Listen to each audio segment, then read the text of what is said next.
Salut à tous les amis, j'espère que vous allez bien. Cette vidéo, je l'ai pas préparée, je comptais même pas la faire, mais j'ai reçu une claque en fait. J'ai reçu une claque.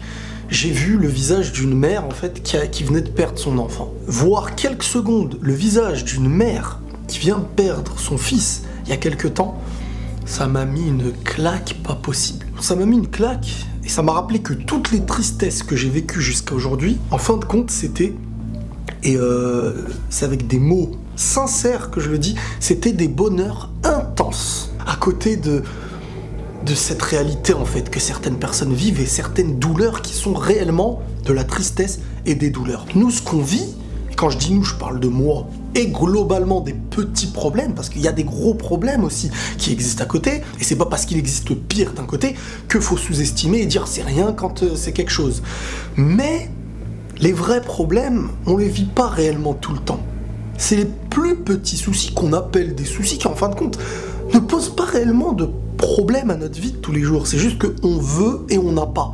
Tandis que la vraie différence avec un vrai malheur que tu peux vivre sur Terre, c'est que celui-ci a un impact du jour au lendemain dans ta vie. Nos problèmes à nous, ils n'ont pas d'impact, ils jouent sur notre émotion et on peut contrôler cette émotion. Je me suis mangé une claque aujourd'hui, je vous dis la vérité, je me suis mangé une vraie claque et c'est des claques qui font du bien parce qu'elles rappellent ce qu'on possède.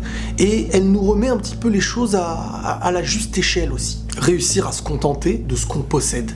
Et je voulais dire réussir à se contenter de peu, mais non. On possède pas peu, en fait, on possède beaucoup. Donc dire se contenter de peu, déjà c'est une erreur. On possède pas peu, on possède plus que la moyenne. Et le dire, ça n'a pas d'impact. Parce que nos yeux se dirigent toujours vers ce qu'on a, ce qui existe de plus. Avoir des grandes voitures, avoir du matériel de fou, avoir toujours les dernières choses et ne pas avoir tout ce qui vient de sortir, fait de nous des fois des gens, enfin, nous fait croire que nous sommes des gens qui possédons pas ou qui possédons peu. Donc, comment comprendre en fait qu'on possède beaucoup et qu'on a tout pour être heureux, humainement et professionnellement, et même au niveau du matériel, de tout ce qui nous entoure? C'est en regardant vraiment ceux qui ont moins. Il y a deux manières de faire. Soit tu regardes celui qui a moins pour t'estimer heureux et te rendre compte de la réalité, soit tu regardes celui qui a plus que toi, mais au niveau humain, pour te rappeler que tu n'es pas au-dessus de tout le monde. Voilà comment... Faut pas regarder celui qui a plus que toi au niveau du matériel au-dessus, faut regarder celui qui a moins. Et au niveau humain, c'est bien de regarder celui qui a plus. C'est comme ça qu'on s'évalue et c'est comme ça qu'on avance bien sur Terre. Parce qu'il faut faire attention, les êtres humains que nous sommes, on s'attriste nous-mêmes parfois.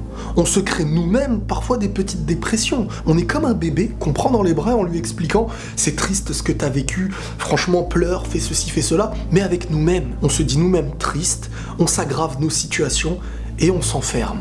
Alors que si de nous-mêmes on s'encourageait comme on encourageait les gens, avec l'espoir qui va avec et la réalité de ce monde, de voir ceux qui perdent pour comprendre que nous on possède beaucoup, et voir ceux qui sont bien plus élevés humainement que nous pour se rappeler qu'on n'est pas les meilleurs dans ce domaine-là et qu'on doit encore continuer à avancer. C'était un petit partage avec vous que je voulais faire aujourd'hui et à moi le premier surtout. Et je vous souhaite à tous la paix, prenez tous soin de vous et la paix sur vous.